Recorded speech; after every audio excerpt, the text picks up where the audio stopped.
যায়নি, জোরে বলেন যায়নি। দ্বিতীয় আসমানের দরজার কাছে যখন আল্লাহর নবী চলে গিয়েছে, তখন জিবরাইল আলাইহিস সালাম আল্লাহর নবীকে দাঁড় করে রেখে দ্বিতীয় আসমানের দরজায় টক টক করে বলতেছে, গেট খুলো, হাদিস কিন্তু গেট খোলো। সঙ্গে সঙ্গে ভিতর থেকে কে যেন বলতেছে, কে? সঙ্গে সঙ্গে জিবরাইল বলতেছে, আমি জিবরাইল। সঙ্গে সঙ্গে ভিতর থেকে রহমতের ফেরেশতা, নিরাপত্তা চৌকিতে যারা আছে তারা বলতেছে, আপনার সাথে কি? তখন বলতেছে, আমার সঙ্গে বিশ্বনবী রাহমাতুল লিল আলামিন মুহাম্মদুর রাসূলুল্লাহ। সঙ্গে সঙ্গে ভিতর থেকে ফেরেশতা বলছে, জিবরাইল আপনি আসবেন, কিন্তু মুহাম্মদকে সাথে নেবেন, কারণ কি?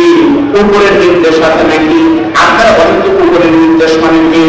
আল্লাহ বলছেন কি? জিবরাইল বলতেছে, হ্যাঁ আল্লাহ বলেছে। সঙ্গে সঙ্গে দরজা খুলে দিয়েছে। হাদিসে আছে এরকম করে প্রত্যেকটা আকাশ পাড়ি দিয়ে আকাশের গেটের সামনে যায়। আল্লাহ নবীর সামনে জিবরাইল অনুমতি নিয়ে দরজা খুলে দেওয়ার তারপরে কিন্তু যেতে পারেনি। এখান থেকে প্রমাণিত হয় আমার আল্লাহ তাআলা শুধু আকাশ নির্মাণ করেননি বন্ধু, বরং আকাশের নিরাপত্তার জন্য আমার আল্লাহ তাআলা 7টা আকাশের চরম করে নিরাপত্তা চাদরে বেষ্টন করেছে। জোরে করে বলেন না সুবহানাল্লাহ। আপনারা কি এটা জানেন? শুধু নিরাপত্তা নয়, এই যে 7টা আসমান, একটা আসমান থেকে আরেকটা আসমানের দূরত্ব কত হয়? এখান থেকে শেরপুর নন্দীগ্রাম না, বিজ্ঞান প্রমাণ করেছে একটা আকাশ থেকে আরেকটা আকাশের দূরত্ব হলো আবার প্রতি সেকেন্ডে 1,86,000 মাইল। ধরে বলেন কয় মাইল? 1,86,000 মাইল প্রতি সেকেন্ডে। এই তো বিজ্ঞান। এইরকম আলোর গতিতে এক আসমান থেকে আরেক আসমানে প্রতি সেকেন্ডে 1,86,000 মাইল বেগে যদি দৌড়ানো যায়, এক আকাশ থেকে আরেক আকাশে যেতে লাগবে 500 বছর। কিন্তু চুরি বাবা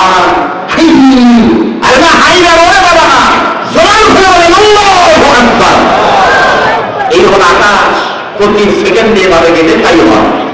এরা বিশ্বাস হয় না? বিমানে তারা ছেড়েছেন, তাদের বলে দেখেন।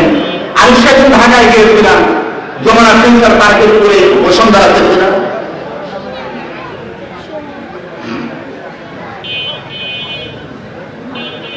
জি, কিন্তু হুন্ডা আছে, সেই মোটরসাইকেলগুলো বাইরে রাখেন।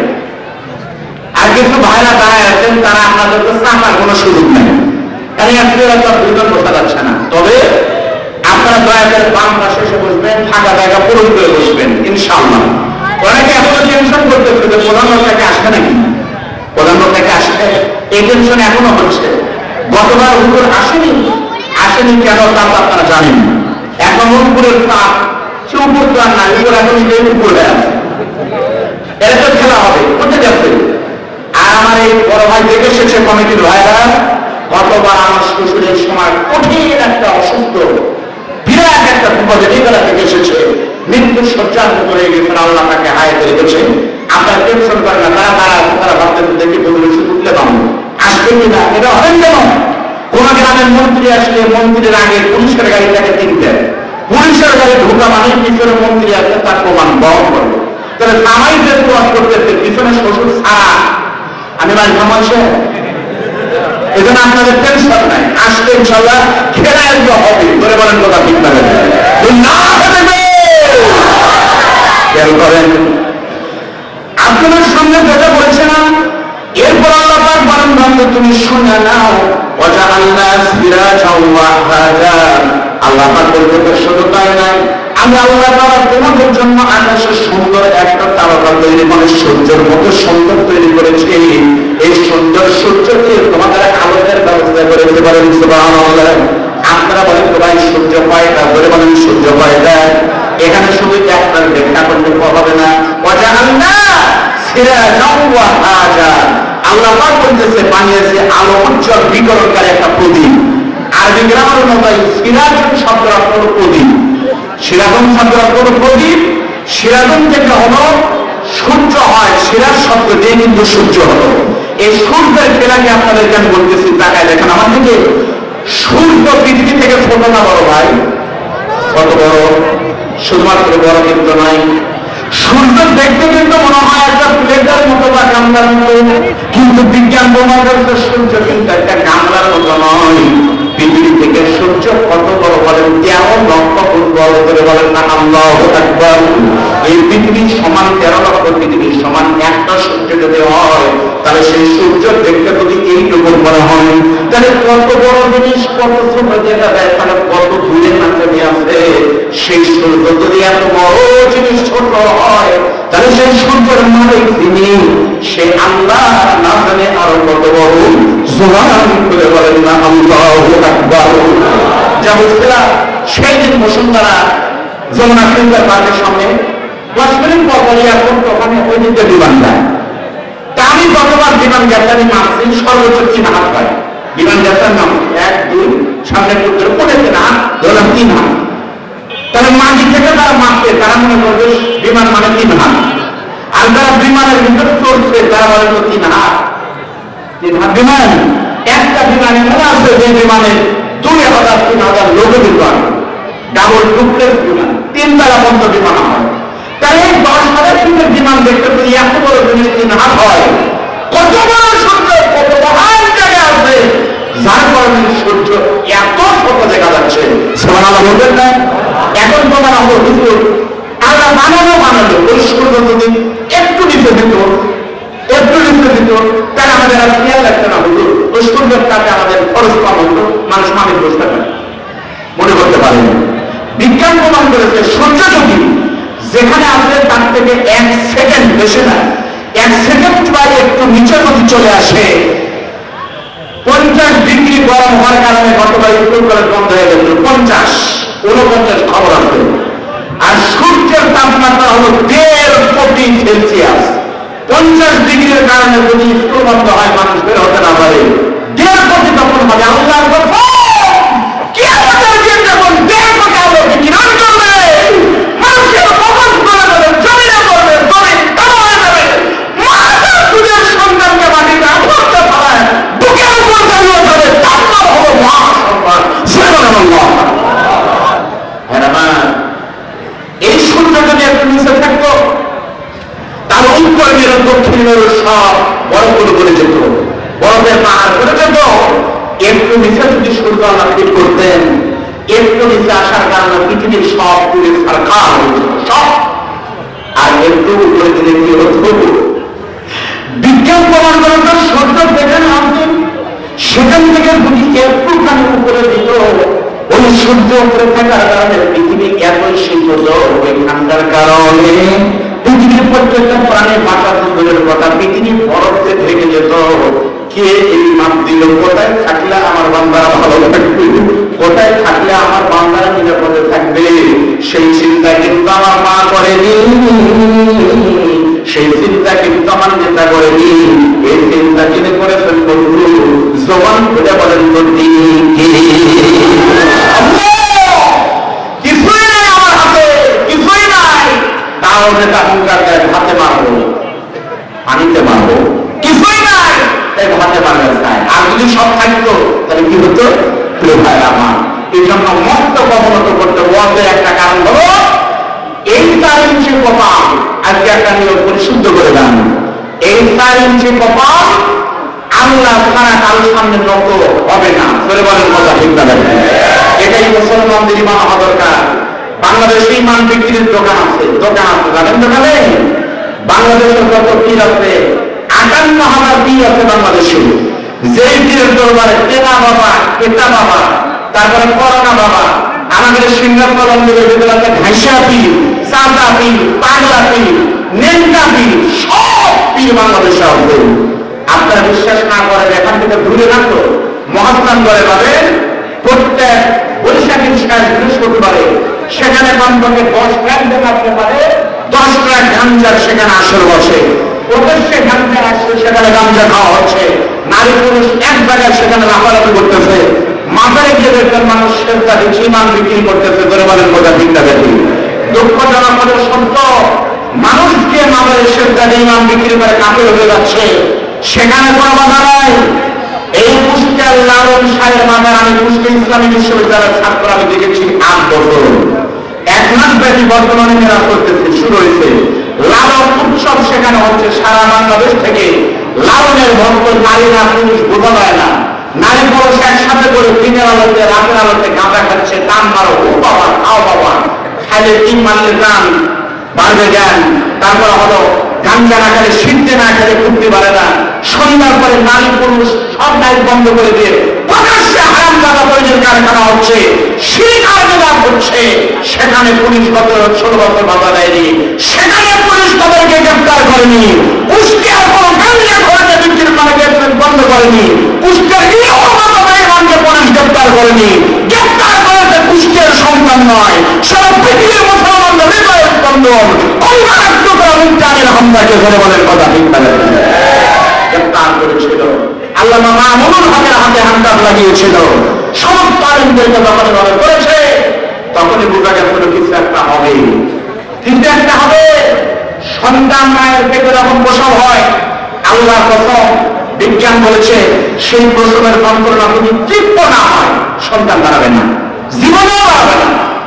হাঁস কাটার মুরগি কাটার বেঁচে ফল হয় না, ফল হয় 100% বেটা আলাদা, 40% আলাদা। আপনার মেয়ের বেদনা উঠলো, আপনি বগুড়া বা কোনো মেডিকেলে নিয়ে গেলেন, আপনার মেয়ে বলছে তো বাবা বলে গেলাম আমার সন্তান বেটা মাইলে ফেলতাম আমার। ডাক্তার তখন বলতেছে কি হয়েছে, বাবা আমার বিয়ের অবস্থা। তখন ডাক্তার সাহেব ফ্রিজ থেকে বা দোকান থেকে নেই একটা ইঞ্জেকশন এমন ভাবে ঢোকা দিতে বাবা, রোগা যাওয়ার সঙ্গে সঙ্গে নিয়ে বলতেছে ও মা আরো বেটা বেশি হইল, মরে গেলাম আমি বাঁচবই না। মুরব্বী যখন খেতে মানুষ আসতেছে তখন ডাক্তার বলতেছে মুরব্বী বসে থামেন, আপনার নিয়ে ব্যথার তীব্রতা হয়েছে 85%, 85% ব্যথা দিয়ে 15 দিন লাগে বাচ্চা হতে। এরকম হবে, আপনি কি চান 15 দিন কষ্ট পাকে চান, নাকি এই ইঞ্জেকশন দেওয়ার সাথে সাথে 100% হবে, 1 ঘন্টার ভিতরে বাচ্চা হবে? কোনটা চান? মুরব্বী বলছে না 15 দিন না, আরেকটা দেয় বড় বড় আধা ঘন্টায় কাম হোক। যখন দেশের গাড়িতে হয়েছিল শুধু রাজাকার বলার মাধ্যমে বাংলাদেশে 5ই আগস্ট তৈরি হতো না, তখন হয়েছে রকমানদের রাজাকার জাদুকর, তারপর টেপুল হুজুর, এগুলো বলা হয়েছে। তাজা হয়নি, হ্যান্ডকাপ লাগানো হয়েছে, তাজা হয়নি। রিমান্ডে নির্যাতন করার নাম খাইজের মতো মানুষকে হাজার পর বাঁধতে মাসের পর মাস বসতে জানি তারপরে রেখেছিল। আনন্দকে জেলখানায় আবার উপর করে দিয়েছে। এই তীব্রতা না আসলে ভালোভাবে দুনিয়া থেকে বিদায় নিত না।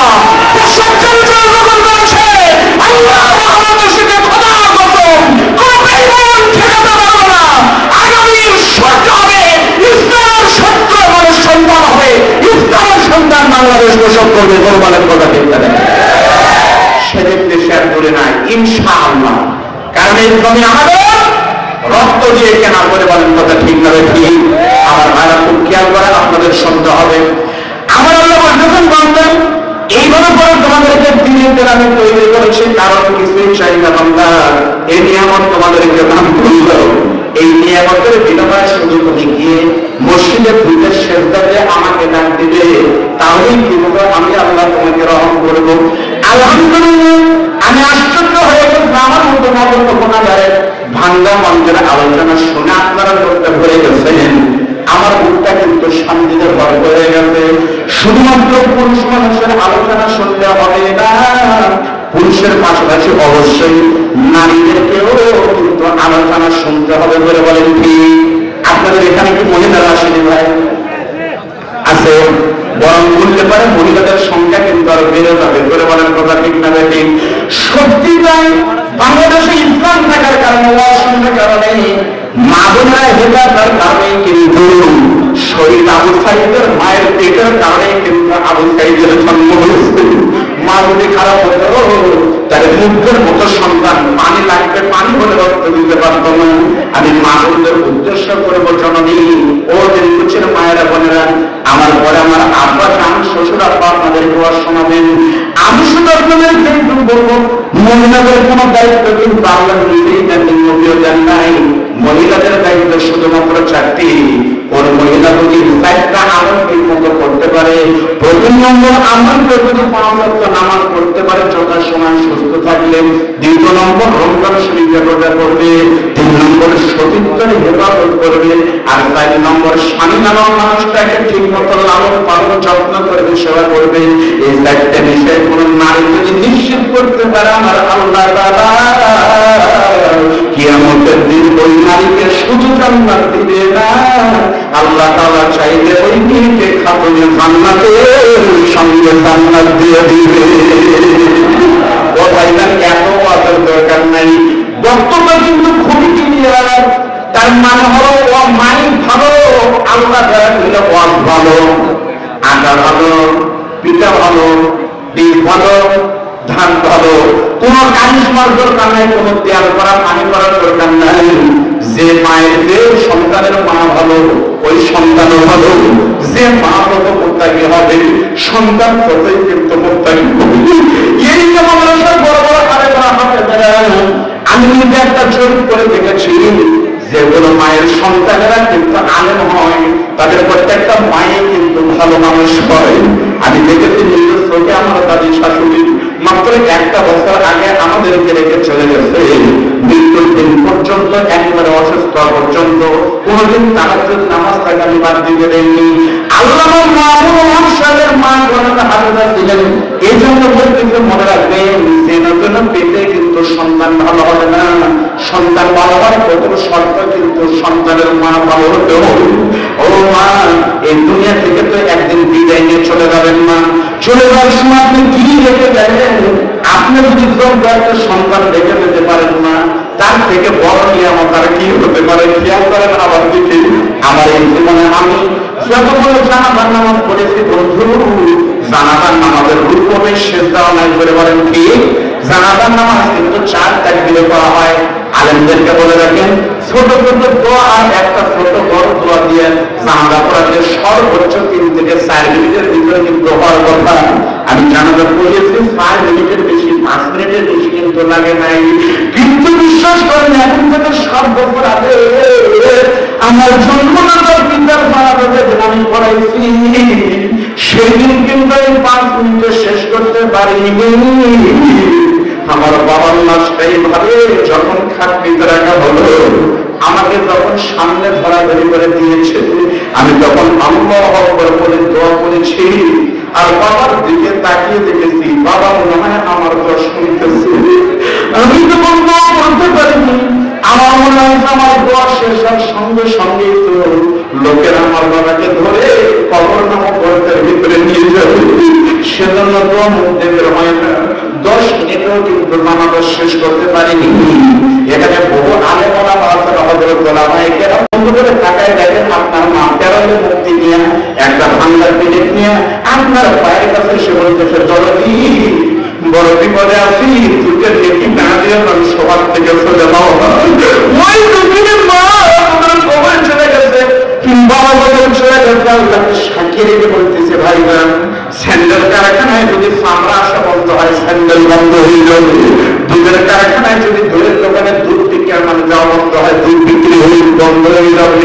এই কোরআনের মানুষ যদি টাকার অভাবে বন্ধ হয়, মাদ্রাসা বন্ধ হয়, কোরআনের পাখিরা বের হওয়া বন্ধ হয়ে যাবে। ওই মা বাবার নিজের মাঠের জন্য শুধুমাত্র আজকের মাহফিল না, সময় অনেক হয়ে গেছে। এ মাহফিল কিয়ামত পর্যন্ত চলুক। আপনারা চান ওই 2-3 মায়ের কবরের জন্য আপনাদের কাছে টাকার দরকার নাই, শুধুমাত্র মা নাই, বাবা নাই, আপনাদের ভিতরে আমি নগদে অথবা বাকিতে 1 লক্ষ টাকা ভিক্ষা চাই। দিতে না, আপনার 2-3 মায়ের কাপড়টা পরিচ্ছন্ন ভাবে একটু কবরে রেখে দিতে চাই। বাবার দিকে তাকিয়ে, মায়ের দিকে তাকিয়ে আপনাদের ভিতরে 1 লক্ষ টাকার দাবি। যদি আপনার আমি যদি স্বপ্নে দেখতে পারি আমার মা বাবার থেকে বলতেছে আমি ভালো আছে বাবা, তাহলে আমি কি বলবো? আমার সন্তান নাই, যদি সন্তান হয়, আমার সন্তান যদি মেডিকেলে চান্স পায়, আমার মেয়ে বিয়ে হয়েছে কামাইওয়া মানুষ, যে করে নিয়োগ করে যদি কবুল হয়, আমি দিব আপনাদের কাছে 1 লক্ষ টাকার দাবি। সর্বপ্রথম সরকার বাংলাদেশের শ্রেষ্ঠ পথ ও আশার খোলা দেওয়া সেদিন আবু বকর ওসমান আলী রাদিয়াল্লাহু তাআলা আনহুমা 4 জনের নামে 4টা মায়ের যোগ্য সন্তান, কমপক্ষে 10টা করে 1000 টাকা দিলেন। উপরে যত গুণ তত মিষ্টি। 4 জন। আমি ছোট মতো আদা করলাম, আপনাদের নিয়ে দোয়া করবো। আপনার দুঃখিনী মা কবরে না, জান্নাতের পাখিদের সাথে শুয়ে আছে, সর্বপ্রথম কে বলবেন হুজুর যদি তাই হয় আমার কাঠির কবরের জন্য 10 বছর বাদে একটা 10টা শাড়ি কেনা দেওয়ার একটু 10 টাকা আমি আমার মতো 10,000 টাকা দিব আমার চুখের যেন কবরে ভালো থাকে আমার বাবা যেন ভালো থাকে কে বলবেন হুজুর আমার বাবার জন্য আমার মায়ের আমি সর্বপ্রথম 10,000 টাকা দিব। আমি আহ্বান